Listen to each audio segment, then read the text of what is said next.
Welcome to the Living Ageless and Bold podcast. Each episode, I bring you amazing women who inspire, educate, and share their experiences and journeys along the way. So grab a glass of wine or a cup of coffee, find a cozy spot, and let's relax and have some fun hearing what can be accomplished after 55. Hi, everybody. Welcome to today's episode. We are going to be so inspired. I know you're going to leave after today just being excited to take on the world. Linda Bucher is my guest. She is a master certified life coach. She's a speaker. She has an amazing podcast, and she's all about, helping us get to that next level. She calls it making it a splash, which I love, and the ripple effect. So we're going to talk all about that, and we're going to share her journey too, and how she got to where she's helping women like us just really elevate where we are in life. So welcome, Linda. Thank you for having me, Christina. I'm so excited to be here today. Yeah, your energy is palpable. So I know we're just going to have an amazing 30 minutes. I always like to start the podcast, though, because the guests, you don't come here at your age, just all of a sudden being a, certified master life coach and helping women.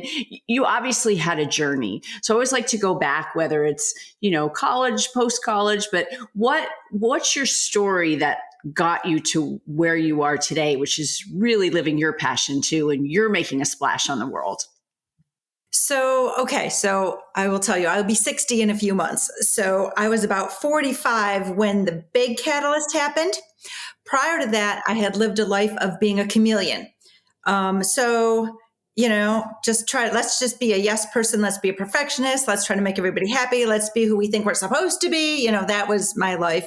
And then when I was about 42 years old on a beautiful May morning, I woke up. My kids were little. They were like 3, 5, and 7. I woke up, but my husband had died in his sleep. And so that was like a what? Right? So now I'm a sudden widow and a sudden single mom, my little kids that I've adopted all my kids from Russia. So now this is their second big abandonment loss of their lives. Right. And it was like, oh my God. And so, like I said, I was probably about 42 when that happened. And I was like, I got to make a new normal for these children, but in the midst of all that, I thought about it and I thought, wait a minute. As hard and awful as this is an opportunity for me to get to know me, because I had never asked myself, what do I want? Chameleons don't do that. They just fit into wherever they are. And you know what? If I had asked myself, I wouldn't have known the answer. So now here I was with no longer a wife. So a role had opened up. So now what if I use that time and capacity as well as to heal, but to get to know myself? And that's a scary thing. People don't want to get to know themselves because then they might not like who they find, which is never true. Spoiler alert. B, they're nervous that the people who love them and they love might not like who she is, right? And C, if we find out who we are, then darn it, we might have to do something about it. So it's so scary, but I did it. Well, and scary that you have a 3-year-old, a 5-year-old, and a 7-year-old, and I have 2 children, but at those ages, 3 and 5, 5 and 7, when you talk about a chameleon, for me, it was being a mom, and I was working, I was doing my thing, but that's kind of an easy identifier. Oh, I'm Justin and Megan's mom. Right. That's really who I was to the world. Now, I did have the benefit of having some career stuff that I did, but wow. Yeah. And I'm so sorry. I did not know that. I mean, we've had some conversations. I had no idea. So, so you wake up and you're going to try to figure out who Linda is. Right. So wow. To your point, it's an identity shift. Like I was Lee's wife, Josh, Zach, and Jesse's mom, and a project manager for a company in the corporate world. I'd spent like about 25 years in the corporate world. So yeah, who am I? Who am I now? That's the question. So it's crazy, right? So what I'm noticing at the time is all the stuff I had been doing doesn't fit me anymore. I felt like I was contorting myself like a pretzel into this job that I used to love, but now I could barely get my butt out of bed to go to work every day. And they were paying me a really good wage. And I was in a fancy outfit. I wore power suits, right? But I was like, oh, don't make me go. Don't make me go. I just was like, ah. So this transformation was happening within me. And the true me, it was like, I call it civil unrest. She was in there and she was kicking and biting and punching her way out, whether I was ready or not. And that was the very beginning. And I was at work one day, supposed to be working, but here I was looking online, like at our desk. I mean, who does that, right? Right. Looking online. I'm Never. like, okay. I knew I did not need a therapist. I did not have anything diagnosable. I was not depressed. I didn't have any anxiety. I just had this civil unrest. I just needed answers. And they weren't in the want ads, go figure, because I needed to know me, right? And so there was a book that I had purchased 9 years before when my husband was still alive. And I will be honest and tell you, my marriage was not super great. My husband was an alcoholic, a very high functioning alcoholic. But, when you're the wife of an alcoholic and you got to hide it from everybody and hide it from your kids and do all the driving when he gets a DWI, but don't tell anybody you got a DWI. And there was a lot of pressure. So I bought this book because of the title. It was by Martha Beck, who is Oprah's life coach and the resident columnist from, right. And I bought it and it said, Finding Your Own North Star, Claiming the Life You're Meant to Live. And I had this visceral response. I'm like, oh, I want that. I want that. And so I bought the book and I was like, oh, yes. I'm reading the introduction. I'm like, yeah. I'm reading chapter 1. I'm like, oh, yeah. I'm reading chapter 2. Now we got to fill in the blank because who knew? But the answers are within, not in the want ads. So here I am, and I'm writing all about my terrible marriage. And I don't even get into chapter 3, and I put the book down because I wasn't ready to go on that journey. So I put the book down. It makes its way to the very bottom of the cedar chest. Now here it is, 9 years later. My husband's passed away. I'm donating books for a rummage sale for my son's school. And I'm like, I don't know, but I think there's books in the cedar chest. Let's see what's there. And here it is again. Finding Your Own North Star, Claiming the Life You're Meant to Live. And again, I'm like, oh, I want that, right? Well, this time I was ready and I could not put this book down. So by chapter 6, I'm like, who is this Martha Beck chick? And how does she know so much about me? I got to look her up. And that's what I was doing that day at work.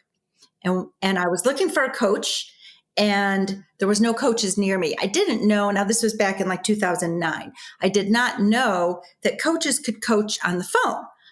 I thought you had to sit on someone's couch, therapy model or whatever, right?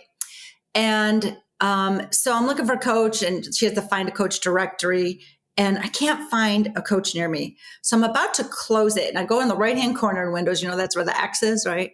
And at the top, there's this link and it says, Become a Coach. Okay. So at that moment, two things happened. The cartoon boxing glove on that little thing, it came out and it punched me in the side of the head this way. And the lightning bolt came down from the head and just got me this way. And I was like, holy crap, I'm supposed to be a coach. What is a coach? I don't know, but I'm supposed to be a coach.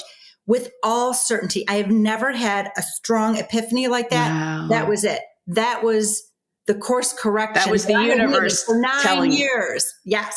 Yeah. And that is the end of this, not the end, that is the beginning of the best of me. Yeah. Wow. So how long ago was that? Well, let's see, it's 2024. So that was probably 15 years ago. Wow. Yeah. And I love that. And you have to be, this is so important to people listening and watching. You have to be open to accept it. Like you said, 9 years earlier, you couldn't accept that. That was not, you couldn't do it then.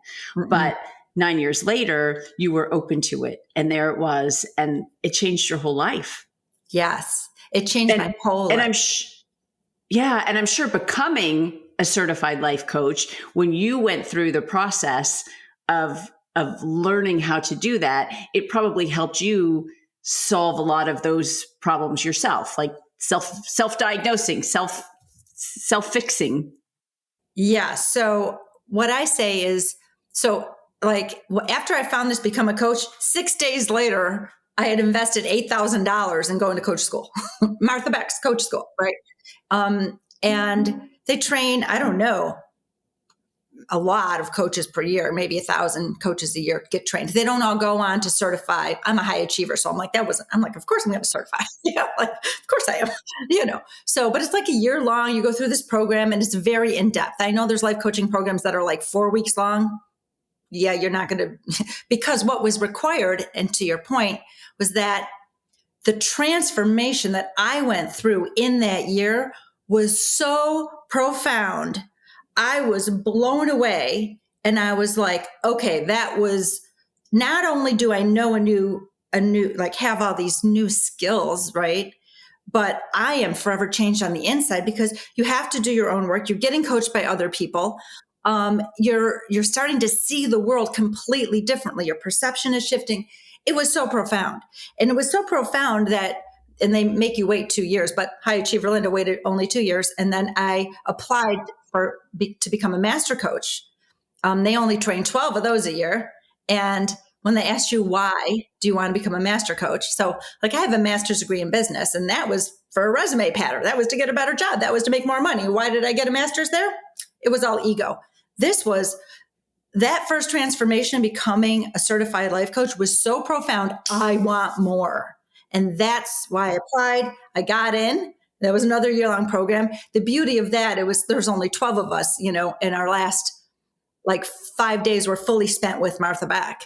And I'll tell you, she was like, oh, master coaches, by the way, they don't make smoke, they make fire. Like if you're in the wilderness and you're going like this with the sticks, you make smoke, right? Okay, but a master coach makes fire every time. So she set her timer for 5 minutes on her phone. And she'd be like, Linda, coach so-and-so, make fire. You got 5 minutes, go. So what? Right? So if you can do that, what's beautiful about that is I can just talk to somebody for 15 minutes and make a profound difference in their world, help them through something, because I had to do that in 5 minutes, right? So yeah, so that was crazy and cool. And that's how I got that far. Oh, well, congratulations. Amazing. And a lot of women listening, they're over 50, maybe they were home with their kids, maybe they were in corporate, but so many people that I interview and people that I talk to who listen to the show, they're in their next chapters. And there is a lot of uncertainty. We are more confident in what we do. We don't care if we get told no. We're not as frightened of things, but there's imposter syndrome, and there's something bottled up probably in a lot of people that somebody like you could help get out. But what do you recommend? How do you work with people to get those ripples started, to really get to where they really want to be in their 50s, 60s, even 70s? Absolutely. So I love like that the focus of the show is it's never too late. And now with the experience we have, we've never before been better equipped to be who we're meant to be and do what we're meant to do. Like we've never had been so ready, and earlier couldn't have done it. This is the time in our lives to do it.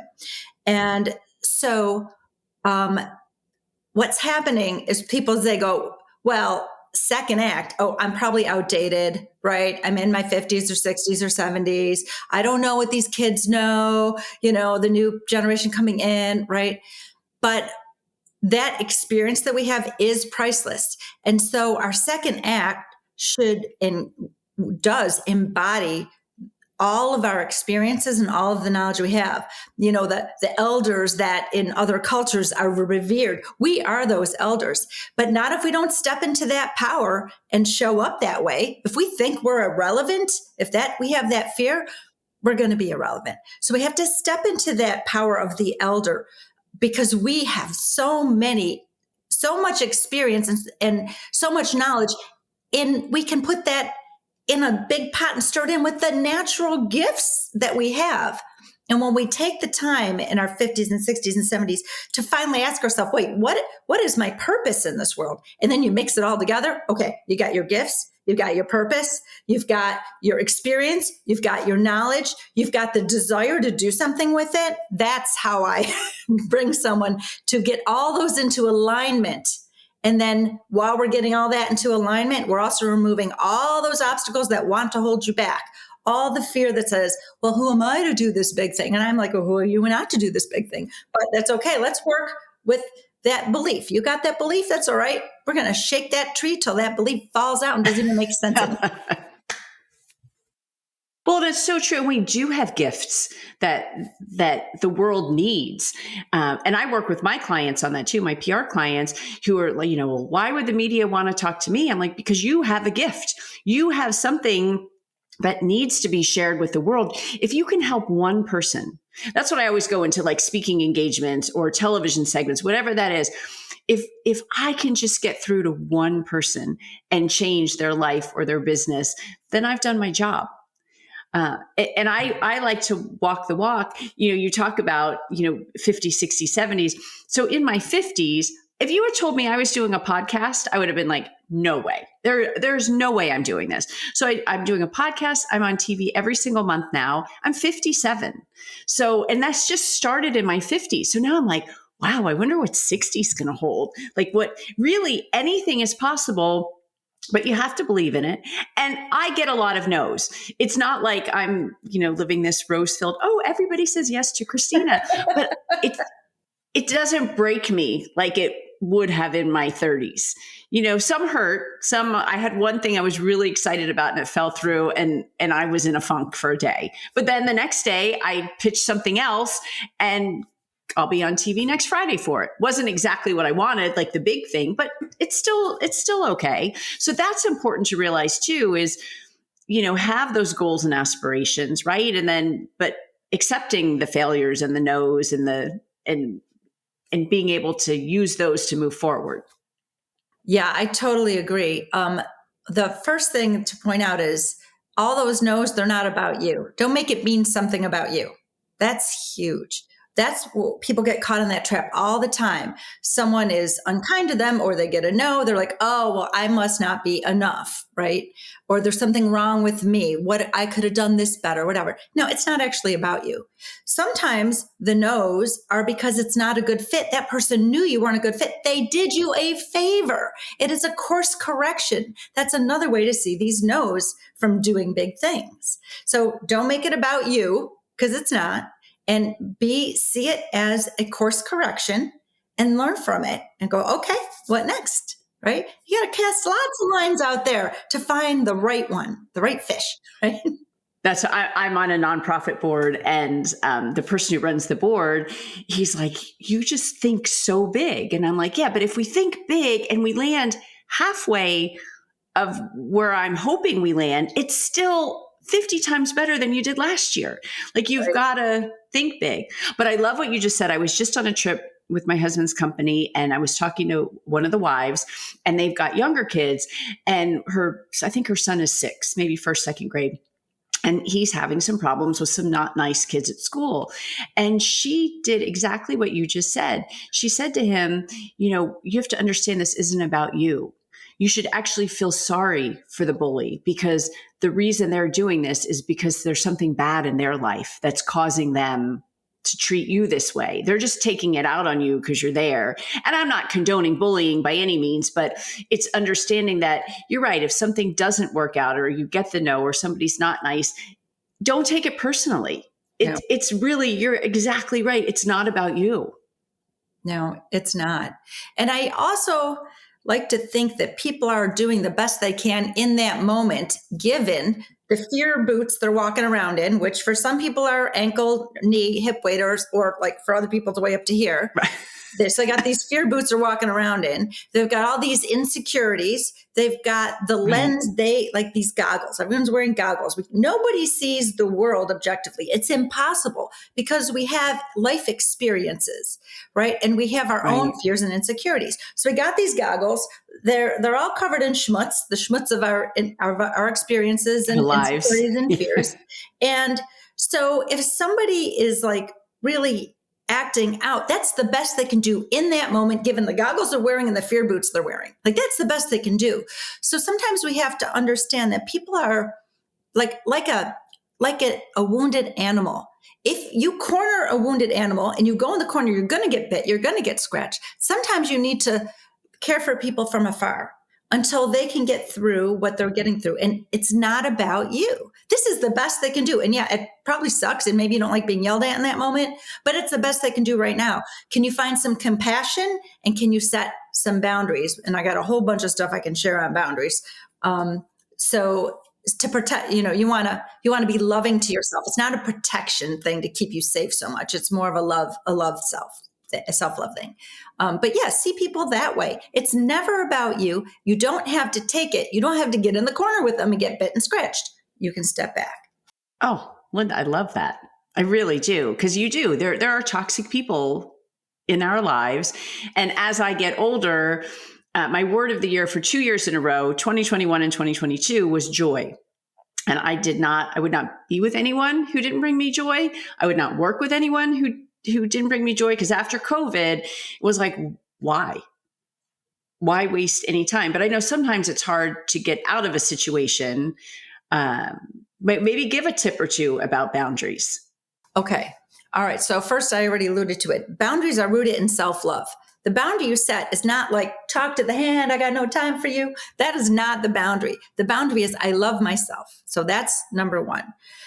But people are unable to do all the things I'm going to share with you about boundaries, because the reason they can't do everything they need to do is because they don't feel honestly worthy of that boundary. So we've always got to repair a sense of worthiness. I'll come back to that in a minute. So here's what we got to do for boundaries.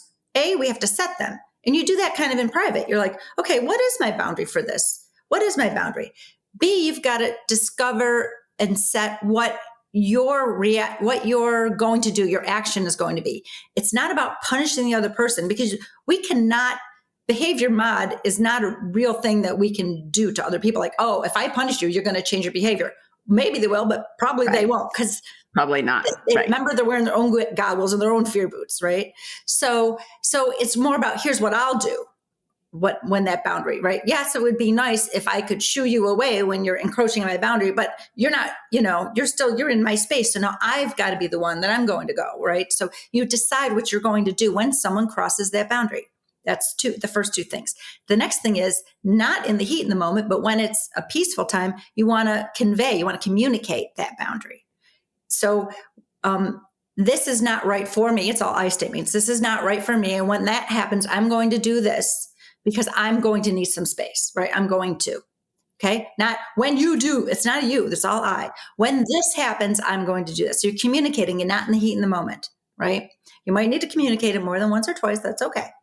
And then when someone is stepping on your boundary, you enforce it 100% of the time, or else it's just a suggestion.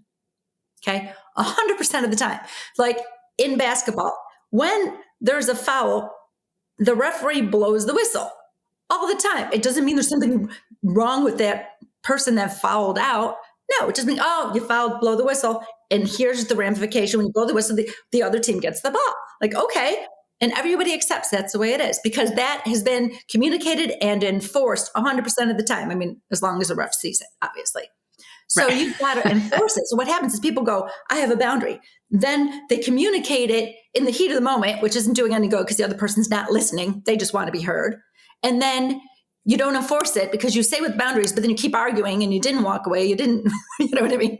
So those are the steps for a true boundary and how it will always work. However, if you don't truly believe you're worthy of that self-love that boundary is about, then you're not going to be able to communicate it. You're not going to be able to enforce it. And you might not even be able to set the ramifications. You might be worried, oh, what do they think of me? I can't set a ramification. Right? So everything that I do, that's one of the very beginning things we're doing, is we are repairing the perception of worthiness humans have. We're not repairing the worthiness, because every human's 1,000 bazillion% worthy. Every human is. And if you want to prove that, just look at a newborn baby that does 6 whole things: eat, sleep, pee, poop, puke, and cry. Yeah, 6 things. How worthy are they? Love, attention, affection? Oh, 1 bazillion%, right? Oh, what? They didn't have to earn it? Nope. They're just born that way. Well, so are you, so are I, and so is everybody listening. We are born worthy. What happens is our perception of worthiness, our thoughts about it, are the things that get all messed up and degraded. So I'm always working on repairing that. I actually have a little workshop called the Worthiness Repair Shop. And we're repairing our sense of worthiness so that we know that. And when we truly know, it's a quiet confidence. It's not a, the most cocky, overconfident people are the most insecure. The ones with Exactly. the quiet confidence are the ones who know I am enough. And when you can look right in the mirror and say that, not as an affirmation, I want to believe, because if you want to believe it, you don't, your brain's going to argue with you. So the affirmation is not going to do you any good. But when you can actually say it, know it, and believe it, I can say it. I am enough. I am enough. I don't need to tell the world. I know it. It's a quiet confidence, right? Then you can do what you need to do with those boundaries. So, and I know you work with people a lot on the confidence piece. And again, for, women over 50, empty nest is hard. A lot of your confidence and your strength came from being a mom, if you were a mom. And, I see, and especially the ones who stayed home with the kids who might not have a career to go to yet, or maybe, just some, they did volunteering, that kind of stuff. But then the kids are gone.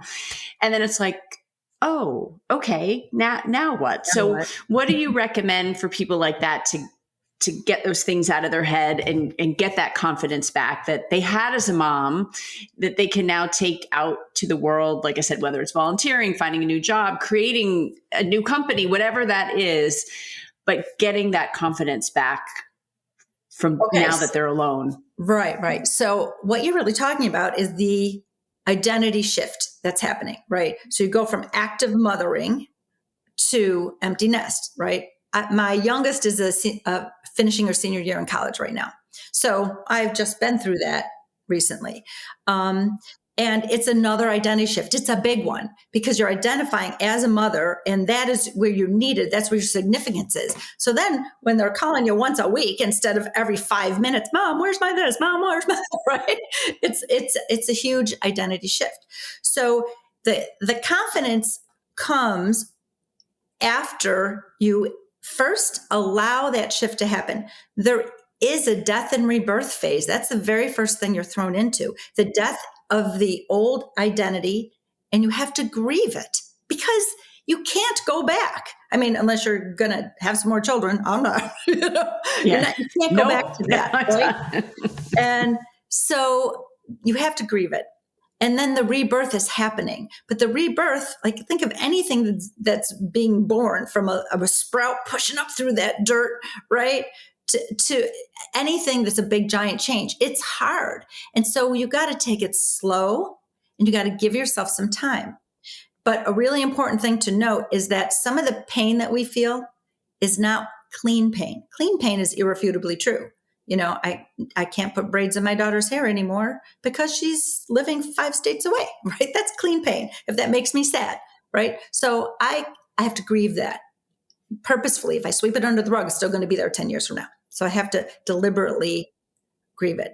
But when I'm saying, oh, now my kids don't need me anymore, that is dirty pain because I cannot possibly know that's true.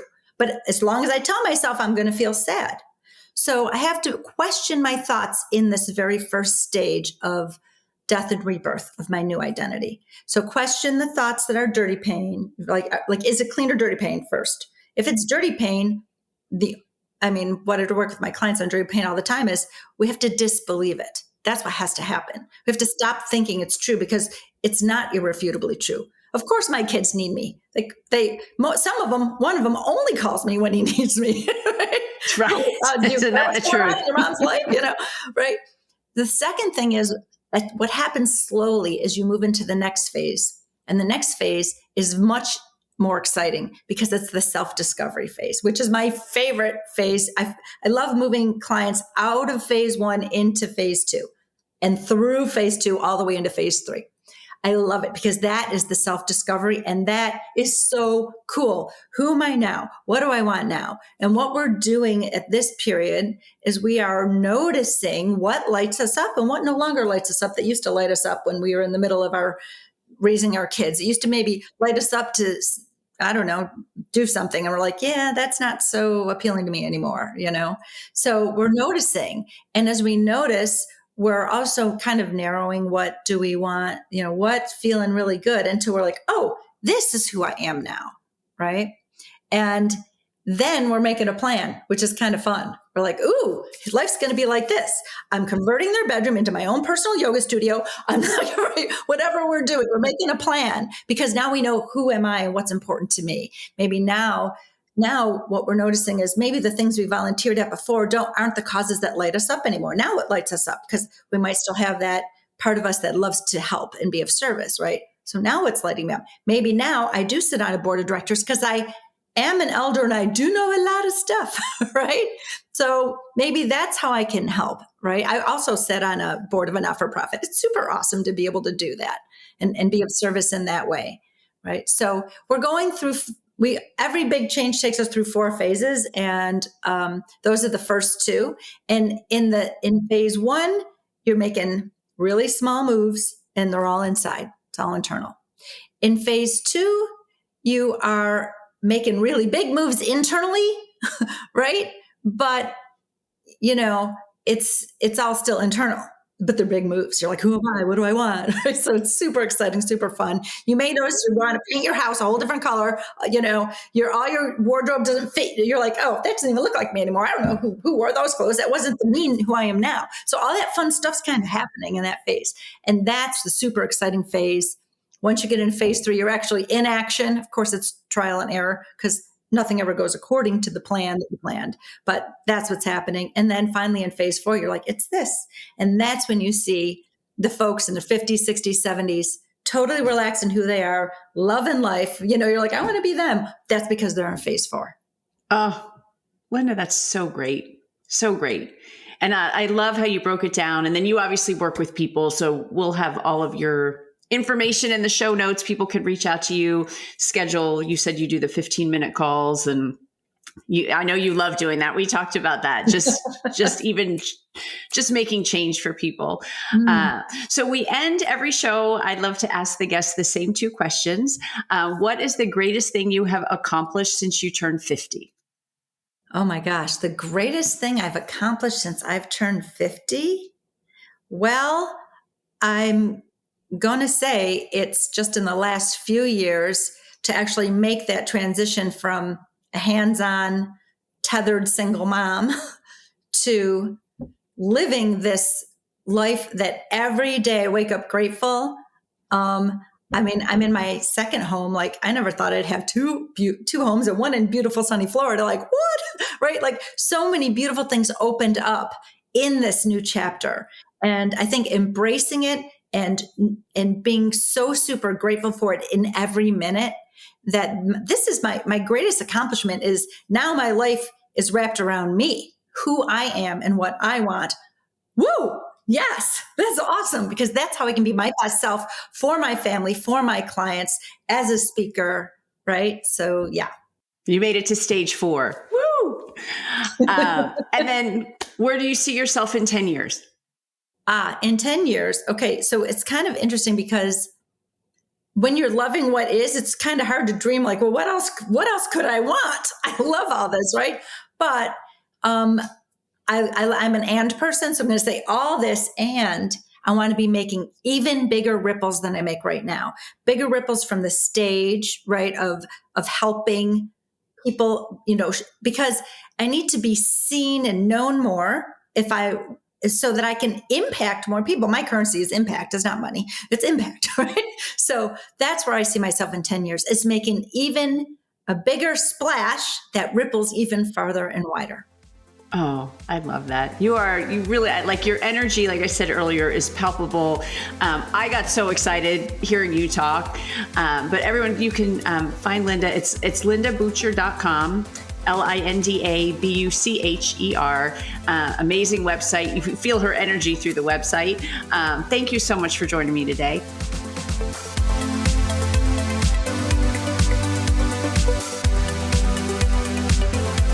Thank you for listening or for watching this episode of Living Ageless and Bold. If you haven't already, please make sure you hit subscribe. And if you like the episode, I hope that you will give us a great review. You can also head over to livingagelessandbold.com and sign up for information, inspiration, and exclusive opportunities for us, women over 55.